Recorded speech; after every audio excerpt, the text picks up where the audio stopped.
For all of our die-hard fans, we've recently released our first ever limited apparel drop with a high-quality, comfortable graphic hoodie. This hoodie will only be available while quantities last, and it's perfect for working out, staying warm this winter, and just everyday use. Head over to shop.motivational.com to grab yours today. A lot of people, it's the expectation that destroys their ability to be successful because they expect to win on the first shot, and no one does.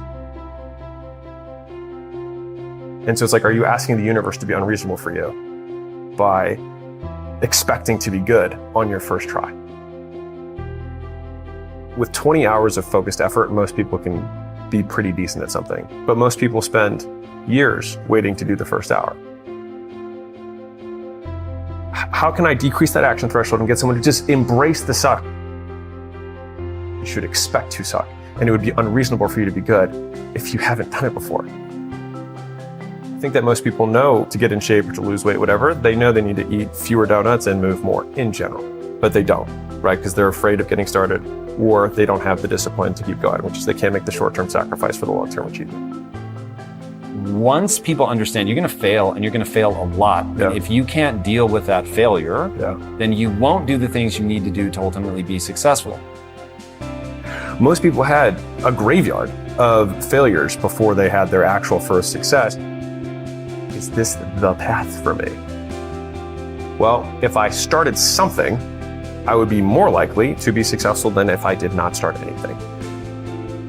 Like when you squat, first time you squat, you're orienting yourself to your environment. You're barely actually squatting. You're just looking like you have a bar on your back. But you learn so much between that first rep and your 10,000th rep.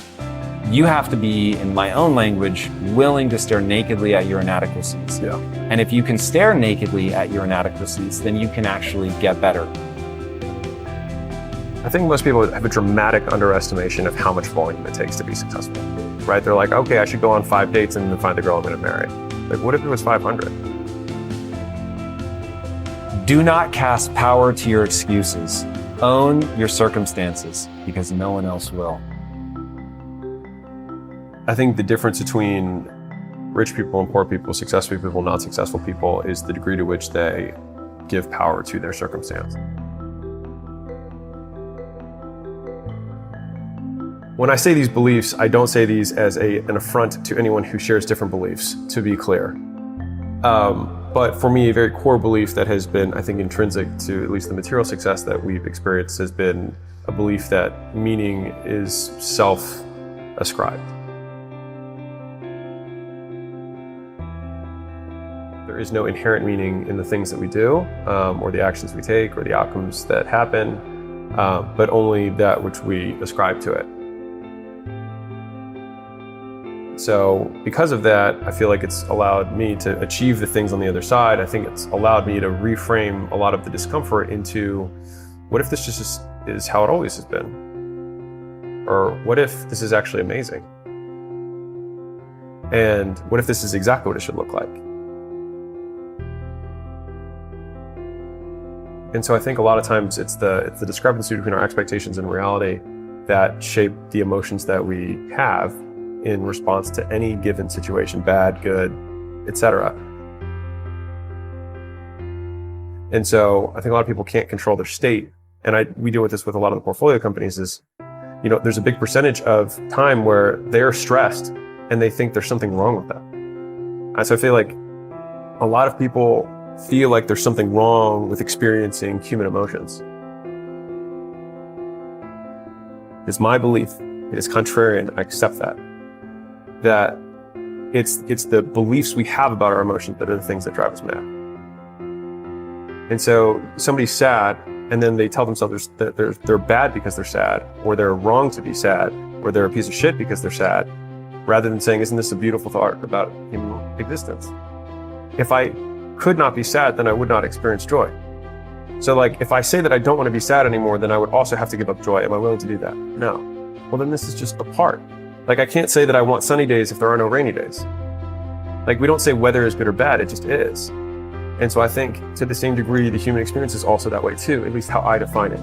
And so I think having that as my backbone frame in terms of my worldview has helped me a lot in dealing with the things that often derail entrepreneurs on their path to getting what they want. They were trying to find habits of highly successful people, and when they actually pulled apart, it's not, and I hope I'm not contradicting anything, but there's people who are really rich who wake up really late and work really late, and there's people really rich who wake up really, really early, and there's people who are really rich who eat really healthy, and there's people really rich who drink Coca-Cola and eat French fries every day. And so there's all these things that we want to make as truths, but there's easy examples that counter those things. So it's like, what are the few things that are true, or at least that seem to be present in all of the situations? And it seems as though there were surprisingly few. And so the three common traits that they had found were, one, that people have superiority complex. They believe they're better than others, and they believe that they deserve more than everyone else does, and that they can accomplish big goals, right? So they have a bigger vision because they believe they deserve it, or whatever it is, that they were able to identify that. The second thing they were able to identify is that they had crippling insecurity, and which is a paradox of paradoxes. They feel they'll never be enough, and they'll always be measured against the things that they've achieved. And so you've got this crazy dynamic between they think they're better than everyone, they think they deserve more, they want to go after this big hill, and at the same time, they fear they'll never be good enough, and they'll never actually achieve it, and they actually suck. And then the third piece, which kind of adds the beautiful mix of this, is impulse control. And so they're able to control their actions and focus on a single thing for an extended period of time. And so if you put those three things together, it's like you've got a big goal that's pulling you this way. You've got this big fear that you are running away from, and then you've got impulse control to keep you focused on the one thing that matters. And if you do that, if you are the type of person who has those traits, then you are very likely to be successful. There's this competition that I used to feel towards the older classmen. Think about it entrepreneurial grades. I just feel like I'm going to be further, faster, or whatever by that time than that guy is. But those guys helped me. So of course it would make sense that I get there faster. And they're guys in their mid-20s with 9-figure companies and they're killing it. And it just wasn't, I don't want to say it wasn't possible. It was extremely, extremely, extremely unlikely 20 years. But because of the access to information, the information's out there. And so somebody who's 26 can have the experience of somebody who's 60.